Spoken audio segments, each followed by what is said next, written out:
오늘 우리가 함께 살펴볼 말씀은 고린도전서 12장 1절에서 11절까지 말씀입니다. 고린도전서 12장 1절에서 11절까지 말씀입니다. 제가 가지고 있는 성경 신약 277페이지쯤에 있습니다. 제가 봉독하겠습니다. 형제들아, 신령한 것에 대하여 나는 너희가 알지 못하기를 원하지 아니하노니 너희도 알거니와 너희가 이방인으로 있을 때에 말 못하는 우상에게로 끄는 그대로 끌려갔느니라. 그러므로 내가 너희에게 알리노니 하나님의 영으로 말하는 자는 누구든지 예수를 저주할 자라 하지 아니하고 또 성령으로 아니하고는 누구든지 예수를 주시라 할 수 없느니라. 은사는 여러 가지나 성령은 같고 직분은 여러 가지나 주는 같으며 또 사역은 여러 가지나 모든 것을 모든 사람 가운데서 이루시는 하나님은 같으니 각 사람에게 성령을 나타내심은 유익하게 하려 하심이라.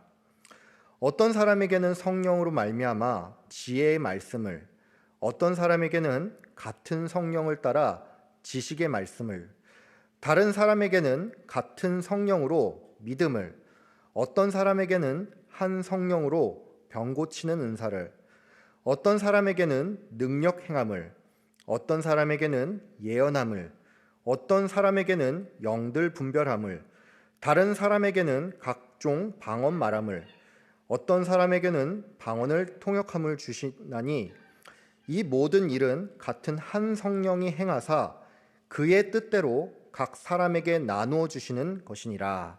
아멘. 오늘 수요 예배에 나오신 성도님들을 환영합니다. 이제 이번 주 금요일부터 설 명절이 시작이 되는데 어떤 날은 설 명절이 연휴지만 또 어떤 분들은 먼 길을 다녀와야 하고 또 어떤 분들은 이 모임 준비에 또 이러저러한 일로 많이 바쁠 줄로 아는데 그런 의미에서 오늘은 앞뒤 좌우로 이렇게 한번 인사 나누도록 하겠습니다.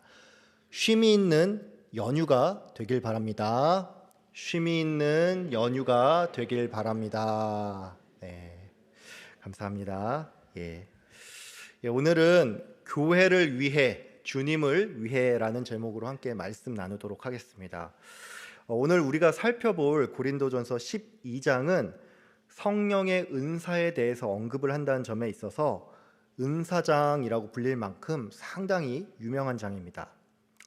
참고로 바울 서신에 보면 고린도전서뿐만이 아니라 로마서나 에베소서에서도 이 은사에 대한 언급이 나오는데 그럼에도 불구하고 우리에게 이 은사와 관련해서 가장 잘 알려진 본문은 오늘 우리가 읽은 고린도전서 12장입니다. 한편 이 본문은 동시에 설교자인 제 입장에서 이제 설교하기에 쉬운 본문은 아닙니다. 작년 12월까지 저희가 고린도전서 강해를 하고 이제 한 달가량 이제 교육부서 교육자님들의 설교가 있었죠. 그리고 이제 2월이 돼서 다시 고린도전서 강해로 돌아왔는데 개인적으로 저는 이 고린도전서 12장을 설교하는 것이 조금 부담이 돼서 이 설교 순서를 바꿨으면 하는 그런 생각까지 좀 들었습니다.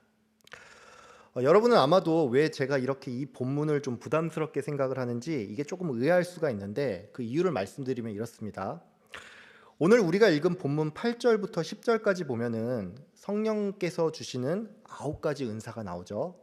근데 문제는 이 초대교회 시대와 또 고린도 교회 성도들에게 있었던 은사들이 우리가 과연 이해하고 있는 그것과 같은 것인지 또 이 은사가 오늘날에도 여전히 유효한지에 대해서 교단에 따라서 또 신약적인 성향에 따라서 서로 다른 의견들이 있기 때문입니다. 참고로 여러분도 잘 아시겠지만 순복음교회로 알려진 이 오순절 계통의 교단은 이 본문을 가지고 설교하는 일에 있어서 그다지 큰 어려움을 느끼지 않습니다. 왜냐하면 은사에 대한 오순절 교단의 입장은 굉장히 명확하기 때문입니다. 오순절 교단은 오늘 본문이 언급한 은사들이 오늘날에도 여전히 동일한 형태로 존재하며 또 성도들에게 이 은사가 계속 주어진다라고 생각을 합니다. 그래서 순복음 출신의 설교자들은 오늘 본문을 가지고서 성도님들 모두가 이런 은사가 있기를 간절히 구하고 사모해라, 뭐 이렇게 권면을 한다는 것이죠. 은사에 대한 순복음 교회의 입장이 워낙 확고하다 보니까, 또 어떤 의미로 명쾌하기까지 하다 보니까 많은 한국 교회들이 이 순복음 교회의 견해를 좀 수용을 하는 편입니다. 감리교나 침례교뿐만이 아니라 심지어 우리가 속한 장로교 교회 안에서도 물론 성경 말씀이 가장 우선시 되어야 한다라는, 여기에는 이견이 없는 편인데, 이 은사에 대해서만큼은 순복음과 상당히 비슷한 견해를 취하는 그런 성도님들과 목회자들도 있다는 것입니다.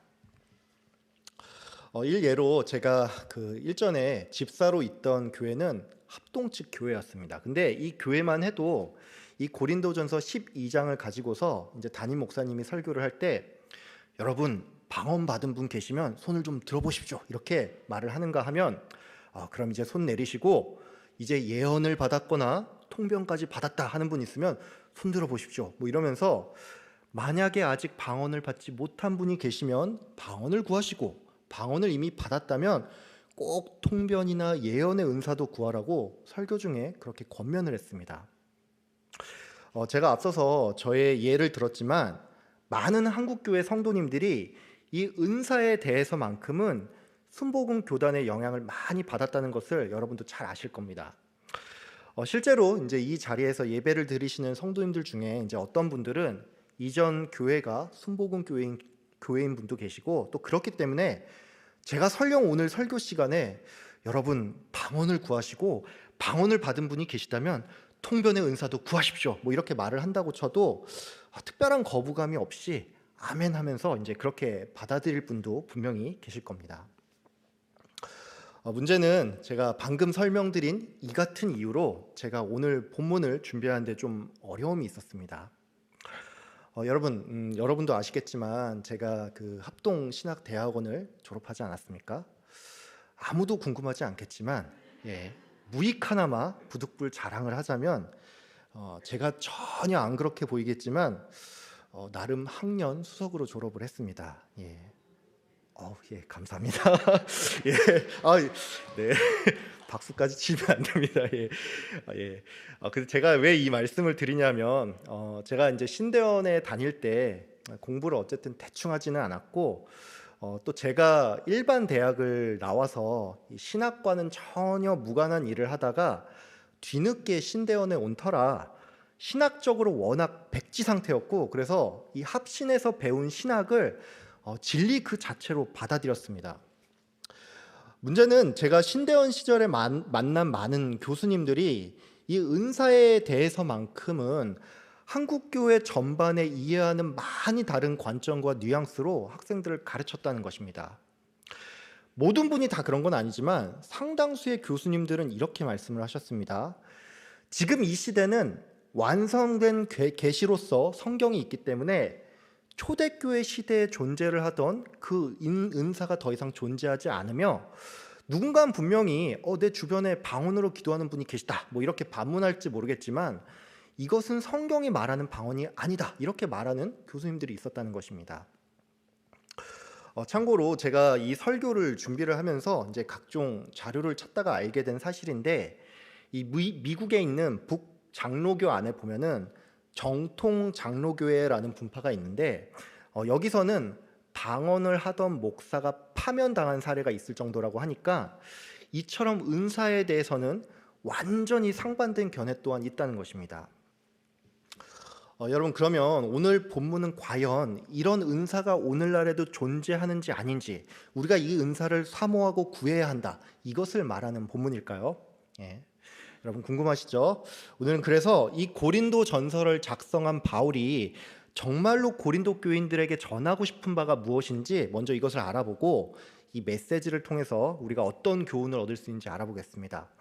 먼저 제가 1절을 읽도록 하겠습니다.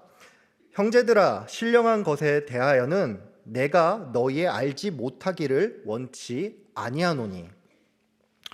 지난 고린도 전서 강의 시간에도 말씀을 드렸지만, 바울은 고린도 교회의 문제들, 예를 들어서 이 각종 분쟁과 소송, 또 음란의 문제에 대해서 권면을 하는가 하면 7장부터는 이 고린도 교회의 지리에 대해서 답변을 하는데, 오늘 이 12장도 역시나 이 고린도 교회의 질문에 바울이 답변을 이어나가는 것이라고 할 수 있습니다.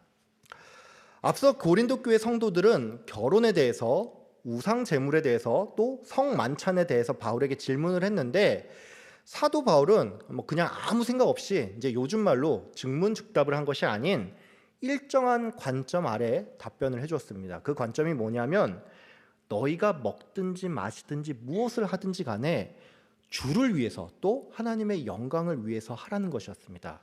즉 사도 바울은 교회 공동체의 질서와 교회의 유익이라는 일관된 관점에서 이 고린도 교인의 질문에 답변을 했다는 것입니다. 고린도 교회는 여러모로 특이한 교회였습니다. 한마디로 문제가 굉장히 많으면서도 또 죄가 많은 곳에 은혜가 넘친다는 말처럼 은사 또한 넘치는 교회였습니다. 문제는 이 은사가 넘치는 것이 오늘날에도 그렇지만 모든 성도가 다 눈에 띄는 그런 은사를 가지고 있는 건 아니다 보니까, 이로 말미암아 성도들 간에도 나는 은사가 있는데 너는 없지 않냐, 이런 식으로 은사를 가지고 성도 간의 우열을 가리는 사람들이 나타나고 그 안에서 분쟁이 발생하기 시작했다는 것입니다. 바울은 이에 고린도 교인의 잘못된 생각을 교정하자는 차원에서 이제 1절에서 너희가 신령한 것에 대해서 알기를 원한다라고 운을 뗐습니다. 즉 고린도 교회 안에 은사를 받은 무리가 나는 은사를 받았으니까 신령한 사람이야, 이렇게 말을 하면서 정작 교회의 화합을 저해하고 있으니까 바울은 답답한 마음에, 야, 너네가 그렇게 자칭 신령하다고 하니까 내가 그러면 그 신령한 게 뭔지 알려줄게, 이런 식으로 바울이 말을 했다는 것입니다. 우리가 이 배경을 모르고 읽을 때 우리는 1절에 나온 신령한 것에 대해서 다소간 오해를 할 수가 있습니다. 여러분, 우리가 보통 어떤 사람이 신령하다라는 말을 들으면 뭐가 떠오릅니까? 이 어떤 사람에게 뭔가 좀 신비한 아우라가 느껴지고 보통 사람과는 다른 어떤 초자연적인 능력이 그 사람에게 있다는 그런 생각을 떠올리지 않습니까? 이처럼 우리는 오늘 본문의 배경을 모르고 이 본문을 읽을 때 바울이 어떤 신비하고 초자연적인 것에 대해서 말한다라고 생각을 할 수가 있다는 것입니다. 근데 여러분, 오늘 이 본문이 말하는 신령한 것이란 이런 것을 의미하지 않습니다. 오늘 이 신령한 것으로 번역된 헬라어는 푸뉴마티콘입니다. 이것을 직역을 하면 영적인 것이고, 참고로 영어 성경은 이것을 하나같이 spiritual gifts, 즉 영적인 선물로 번역을 합니다. 그러니까 이 말은 신령한 것이란 다름 아닌 하나님께서 우리에게 주신 영적인 선물이라는 것입니다. 이와 관련해서 이제 신학자 렌스키는 신령한 것이란 다름 아닌 하나님께서 그리스도 안에 있는 자들에게 주신 모든 은혜다라고 그렇게 설명을 했습니다. 즉 초자연 것이나 또는 신비한 것만이 신령한 것이 아니라 성도에게 선천적으로 주어진 재능과 달란트, 또 후천적으로 개발된 능력까지도 모두가 다 이 신령한 것에 들어간다는 것입니다. 이 신령한 것이 무엇인지 이제 여러분의 이해를 돕기 위해서 제가 예를 하나 들어보겠습니다. 어떤 목회자가 말을 굉장히 조리 있게 잘하고 사람을 가르치고 이해를 시키는 데 재능이 있다면 이것은 그에게 주어진 은사, 즉 신령한 것입니다. 또 어떤 장로님이 재정을 잘 관리하고 지출을 잘 계획할 줄 안다면 이것도 역시나 신령한 것입니다. 교회 안에 어떤 성도님이 기계를 잘 다룰 줄 알고 그래서 이분이 예배 시에 영상 및 음향 장비를 잘 만질 줄 안다면 이것도 역시나 신령한 것이라고 할 수가 있습니다.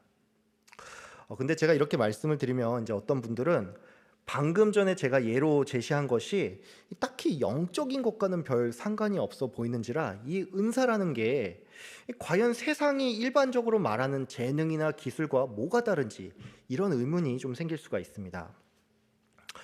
이와 관련해서는 우리가 2절과 3절을 통해서 그 답을 얻을 수가 있습니다. 제가 본문 2절과 3절을 읽겠습니다. 너희도 알거니와 너희가 이방인으로 있을 때 말 못하는 우상에게로 끄는 그대로 끌려갔느니라. 그러므로 내가 너희에게 알리노니 하나님의 영으로 말하는 자는 누구든지 예수를 저주할 자라 하지 아니하고 또 성령으로 아니하고는 누구든지 예수를 주시라 할 수 없느니라.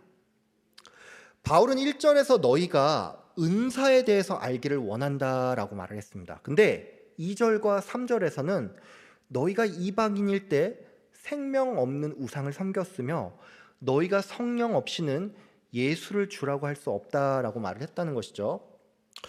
여러분이 나중에 이제 집에 가서 다시 1절부터 3절까지를 차분히 읽어보면 알 수 있겠지만 1절 뒤에 2절과 3절과 같은 설명이 나오는 것은 뭔가 조금 일반적이지 않은 전개 방식입니다. 여러분 한번 생각을 해보길 바랍니다. 서두에 영적인 것에 대해서 너희가 알기 원한다라는 말이 나오면 우리는 이후에 영적인 것은 무엇이다 라는 설명이 나와야지만 이게 자연스럽다고 생각을 합니다. 근데 바울은 이것이 아닌 조금 맥락에 어울리지 않는 듯한 말을 중간에 넣었다는 것이죠. 그럼 여러분, 바울은 도대체 왜 이런 말을 한 걸까요? 이와 관련해서 한 신약학자는 은사란 성도의 삶으로 나타나기 때문에 은사를 받은 성도는 우상을 끊고 성령으로 주를 시인함으로 이렇게 2절과 3절이 이어진다고 말을 했습니다. 또 어떤 성경학자는 너희가 자칭 신령하다고 하지만 사실 너희는 과거에 이방신을 따랐고 순전히 성령으로 말미암아 지금 예수를 주라고 고백을 하니까 자랑하지 말라는 의미로 이 말을 했다라고 설명을 하기도 합니다. 참고로 저는 이런 해석이 전부 다 일리가 있다고 생각을 합니다. 다만 여러분, 위의 설명도 충분히 좀 좋지만 좀 더 여러분이 이해하기 쉽게 이제 직관적으로 설명을 하자면 이 1절부터 3절까지는 도치법이 적용된 구절이라고 생각을 하면 좋습니다. 도치법은 문장이나 이 단어의 순서를 바꿔서 이 메시지를 조금 더 강조하는 방식이죠. 그래서 우리가 이 본문을 조금 더 쉽게 이해를 하려면 1절을 보고 2절, 3절을 읽는 게 아니라 2, 3절을 먼저 읽고 1절을 읽어야 한다는 것입니다. 즉, 여러분이 과거에는 우상을 따르는 이교도였지만 지금은 성령으로 말미암아 예수를 주로 시인하게 됐으니 저는 이제 여러분이 은사에 대해서 모르지 않았으면 좋겠습니다 라고 이렇게 본문을 읽으면 좋다는 것입니다.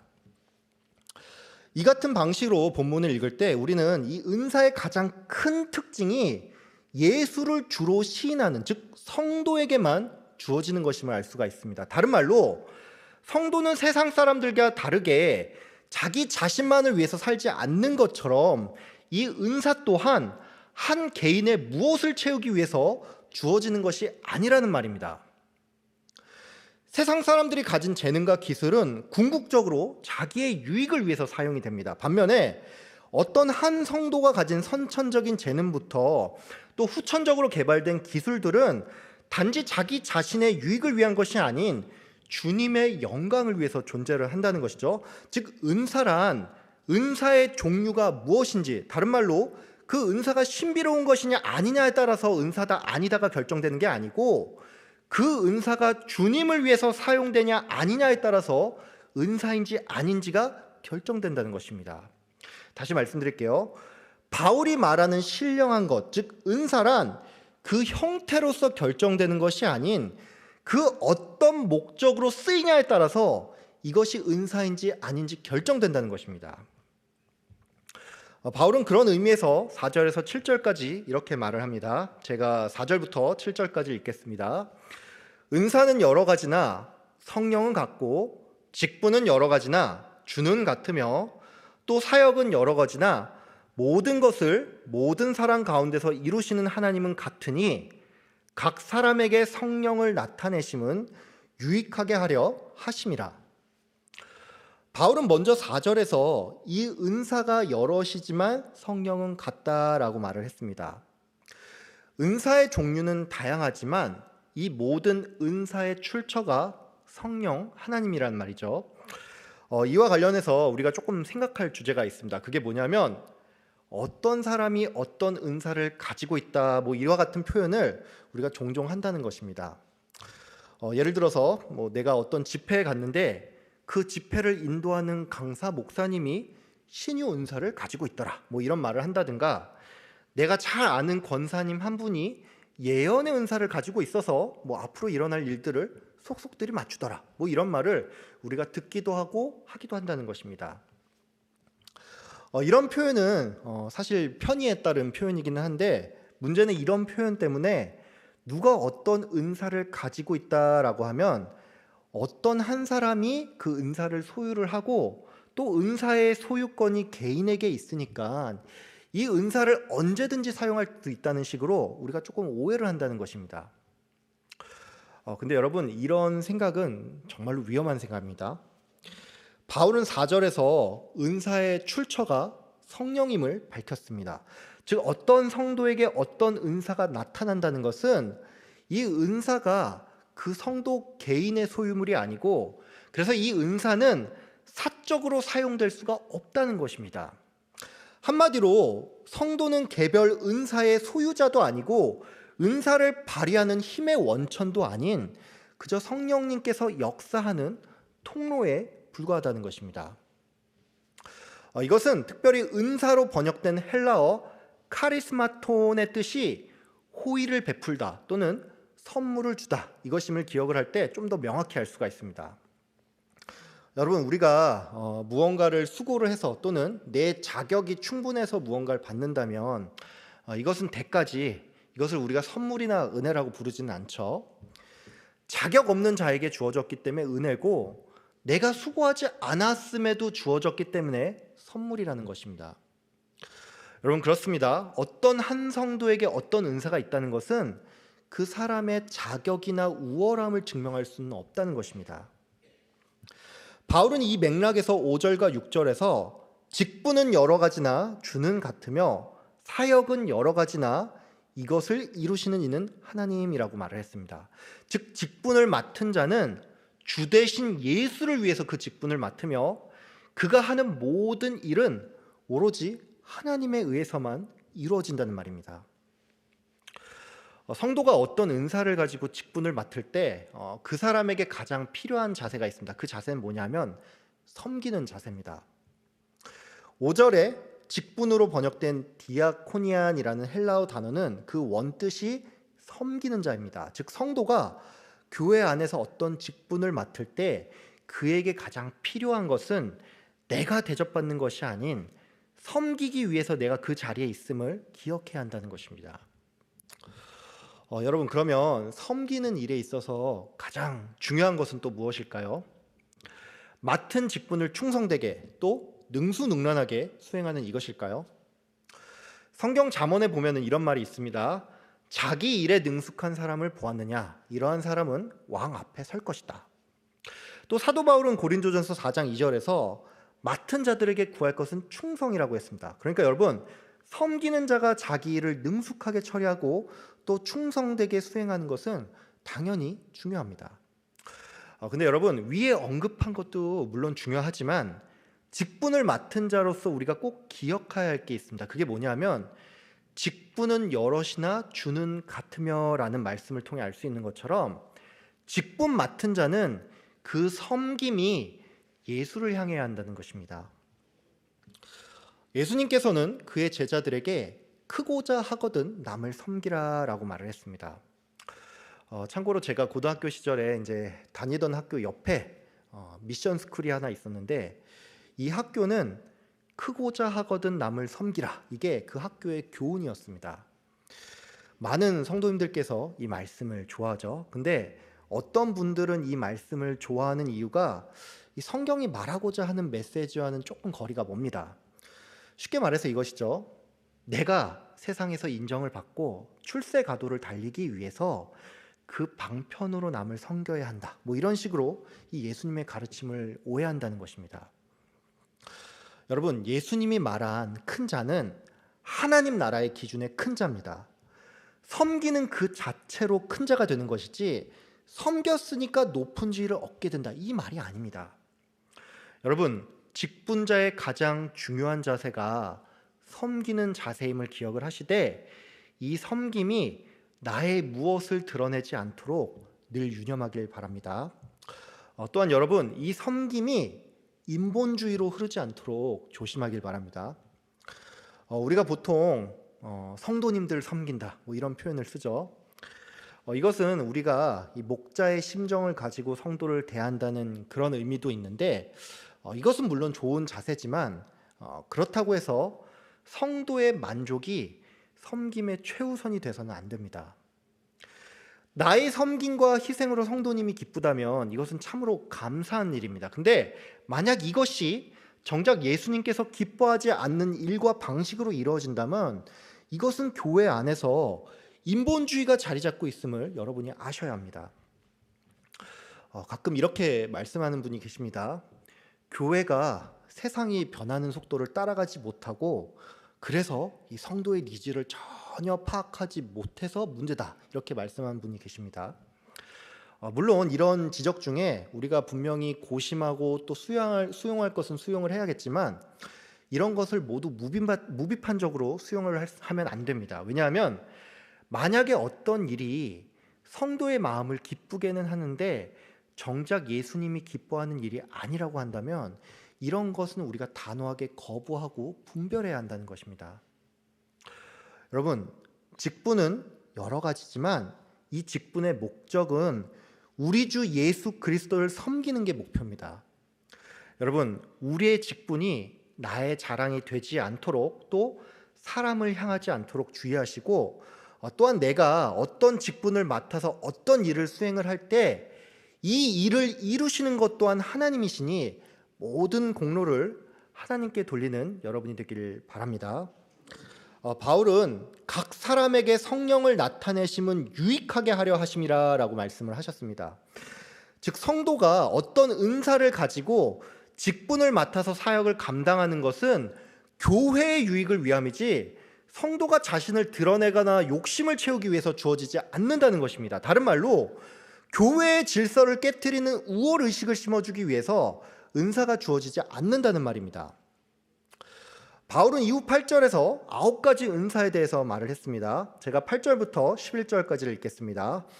어떤 사람에게는 성령으로 말미암아 지혜의 말씀을, 어떤 사람에게는 같은 성령을 따라 지식의 말씀을, 다른 사람에게는 같은 성령으로 믿음을, 어떤 사람에게는 한 성령으로 병 고치는 은사를, 어떤 사람에게는 능력 행함을, 어떤 사람에게는 예언함을, 어떤 사람에게는 영들 분별함을, 다른 사람에게는 각종 방언 말함을, 어떤 사람에게는 방언들 통역함을 주시나니 이 모든 일은 같은 한 성령이 행하사 그의 뜻대로 각 사람에게 나누어 주시는 것이니라. 우리는 보통 이 8절부터 11절까지를 읽으면서 방금 전에 언급한 은사가 나에게 있는지 없는지 여기에 좀 관심을 가지는 편입니다. 한마디로 이거죠. 나는 신유 은사가 없는데, 나는 예언의 은사가 없는데, 이러면서 좀 낙심을 한다든지, 또는 누군가를 부러워하고 조금 전투적인 분들은 내가 기필코 그 은사를 바꿔야 말겠다 이러면서 집회를 참여를 하거나 작정 기도를 하거나 그러기도 한다는 것입니다. 여러분, 근데 이 본문이 나열한 9가지 은사는 고린도 교회에 주어진 은사 중에 두드러지는 9가지를 나열한 것입니다. 즉 성도에게 주어지는 은사가 이게 전부가 아니라는 것이죠. 무엇보다도 방금 살펴본 본문 8절부터 11절까지는 어떤 개별 은사의 포인트를 두고 바울이 말을 하는 것이 아닌 이런 은사들이 성령으로 또는 성령을 따라서 주어졌고 내가 이 은사를 가지고 싶다고 해서 성령님이 주는 것이 아니라 성령님께서 자신의 뜻에 따라 필요에 따라 각 사람에게 나누어 준다는 것입니다. 방금 전까지 고린도전서 12장 1절부터 11절까지 이제 본문을 좀 살펴봤는데 저는 오늘 본문을 통해서 이제 여러분께 이제 딱 2가지를 좀 권면을 드리겠습니다. 첫 번째로 여러분, 내게 어떤 은사가 있고 어떤 직분을 맡아서 내가 어떤 일을 하든지 간에 내가 우월하다라는 그런 착각은 절대로 하지 말길 바랍니다. 여러분, 바울은 고린도 교회에 은사가 없어서 이 편지를 쓰지 않았습니다. 교회에 은사가 넘치는데 정작 은사가 있다는 사람들이 우월함에 빠져 있었기 때문에 이 편지를 썼습니다. 그러니까 이 말은 오늘날 우리조차도 나의 은사가, 나의 직분이, 또 나의 사역이 자랑이 될 때 내가 바로 교회를 분열시키는, 즉 책망받을 수 있는 사람이 될 수도 있다는 것입니다. 사도 바울은 은사가 여러 가지나 성령은 같고 직분도 여러 가지나 주님은 같으며 사역도 여러 가지지만 이 사역을 이루시는 분은 하나님이라고 말을 했습니다. 바울은 삼위일체 하나님의 각 위격에 은사, 직분, 또 사역을 연결을 해서 말을 했는데, 그가 이렇게 표현을 한 까닭은 삼위일체 하나님께서 서로 다른 위격으로 존재를 하지만 서로 떨어지지 않는 것처럼 우리의 은사는 곧 직분으로 이어지고 또 그 직분은 사역으로 나타나는데, 이 모든 것의 중심에 하나님이 있다는 것입니다. 성도에게 어떤 은사가 있다면 성도는 그에 맞는 직분을 가지게 됩니다. 또 그 직분을 가지고 각종 사역을 감당을 하죠. 여러분이 좀 더 이해하기 쉽게 예를 하나 들자면, 만약에 어떤 성도님이 음식 솜씨가 굉장히 뛰어나다고 하겠습니다. 그러면 이것은 그 성도님께 은사가 되겠죠. 그러면 이 은사를 가지고 이 성도님이 주방 공사를 담당할 때 이것은 그 성도님의 직분이 됩니다. 또한 이 성도님이 이 직분을 가지고 이제 주일날 국수를 만들거나 또 각종 행사 때마다 맛있는 음식을 사람들에게 대접을 한다면 이것은 그 성도님의 사역이 됩니다. 여러분에겐 어떤 은사가 있습니까? 여러분이 각자 다른 은사가 있을 텐데, 여러분의 그 은사는 성령님께서 주신 것입니다. 여러분은 어떤 직분을 맡고 계십니까? 각자 소속된 봉사 조직과 위원회가 다를 텐데, 이 직분은 주 예수를 섬기기 위해서 주어진 것입니다. 여러분은 교회를 위해서 무슨 일을 하고 계십니까? 그 일이 이루어지는 것은 하나님께서 하신 것입니다. 내게 어떤 특별한 은사가 있다고 해서 이것이 나의 우월함이 되어서는 안 됩니다. 내가 이 교회 장로고 권사인데, 내가 구역장이고 인도자인데, 내가 무슨 위원회 임원인데, 이렇게 여러분의 직분이 나의 자랑거리가 돼서는 안 됩니다. 내가 교회에 헌금을 얼마를 냈고 내가 이 교회를 위해서 무슨 일을 했는지 이것을 내세워서는 안 됩니다. 사도 바울은 각 사람에게 성령을 나타내심은 유익하게 하려 하심이라고 말을 했습니다. 즉 우리의 이 모든 것이 정말로 교회에 유익이 되기를 원한다면 정말로 그 목적에만 충실하시고 주님의 영광을 드러나는 일에 마음을 두는 여러분 되기를 바랍니다. 두 번째로 지금 나에게 있는 은사를 가지고 교회를 섬기는 일에 힘쓰는 여러분 되길 바랍니다. 제가 오늘 설교를 시작할 때 은사를 바라보는 관점이 교단마다 또 사람들마다 다르다고 말씀을 드렸죠. 근데 오늘 본문의 포인트는 오늘날에도 은사가 있다 없다 이게 아니라 은사는 반드시 교회의 유익을 위해서 또 주의 영광을 위해서 써야 한다는 것입니다. 초대교회 당시에 어떤 은사는 분명히 오늘날의 관점에서 볼 때 굉장히 기적적으로 보이거나 초자연적인 것들이 많습니다.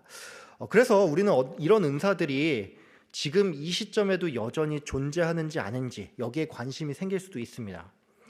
근데 이 초대교회 시대에 기적과 같은 일들이 많이 일어났고 초자연적인 능력들이 성도들을 통해서 발휘가 됐던 까닭은 결국 이 시기에는 이런 것들이 교회를 세우는 데 필요했고 교회의 유익을 가져다 주었기 때문에 존재를 했다는 것입니다. 즉 포커스는 교회의 유익에 맞춰야 한다는 것입니다. 여러분 혹시 나한테는 특별한 은사가 없다 이렇게 생각하는 분 계시지 않습니까? 은사가 없으니까 직분을 맡거나 봉사를 감당할 수도 없어 이렇게 생각하는 분 계시지 않습니까? 여러분 아닙니다. 다음 주 이제 수요일에 이에 대해서 더 자세히 이제 배우겠지만 아무 이유 없이 존재하는 지체라는 없습니다. 앞서도 설명을 드렸지만 타고난 재능 외에도 내가 배우고 학습해서 개발된 기술도 교회를 위해서 사용을 한다면 이것이 바로 은사입니다. 여러분이 신유 은사를 구할 수도 있겠지만 내가 배운 의료 지식으로 주님이 기뻐하는 일에 사용을 한다면 이것이 여러분의 신유 은사가 될 수 있습니다. 또한 여러분이 외국어를 열심히 배워서 이 어학 능력으로 선교를 나가고 또 주님을 위해서 쓴다면 이것이 나에게 사도행전 시대에 주어졌던 그 방언의 은사가 될 수 있습니다. 여러분, 우리 모두에게는 은사가 있습니다. 그러니까 여러분, 내가 가진 은사로 교회를 위해서 무엇을 할 수 있을지 생각을 하시고 어떤 초자연적인 능력이나 은사에 꽂혀서 그것을 달라고 간구하기 전에 교회에 가장 유익이 되는 것이 무엇인지를 생각하길 바랍니다.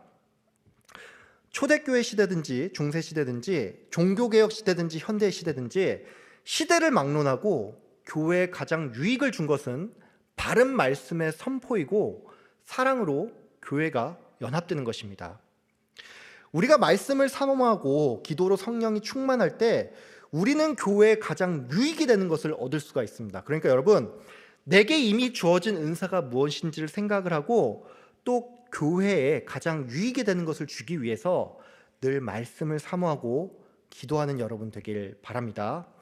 넘치는 은사보다 기본으로 돌아가는 것이 교회에 가장 큰 유익이 됩니다.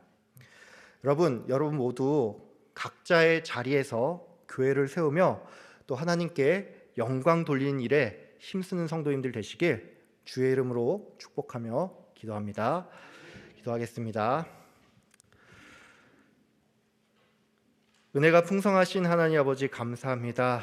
오늘 고린도전서 12장 말씀을 가지고 이 은사에 대해서, 이 은사가 무엇인지에 대해서 알게 하여 주신 감사합니다.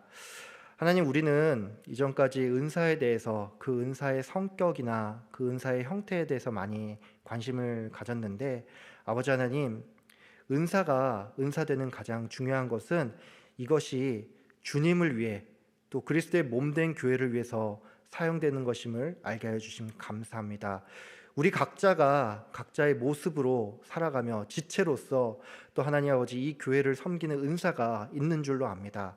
아버지 하나님, 그 은사가 무엇인지 발견하게 하여 주시고 또 하나님, 내게 가진 은사로 교회를 위해 섬기며 교회의 연합과 또 사랑으로 하나 되는 일에 관심을 가지는 우리 모든 성도님들 될 수 있도록 주님 복을 내려 주시옵소서. 감사드리며 예수님의 이름으로 기도하였습니다. 아멘.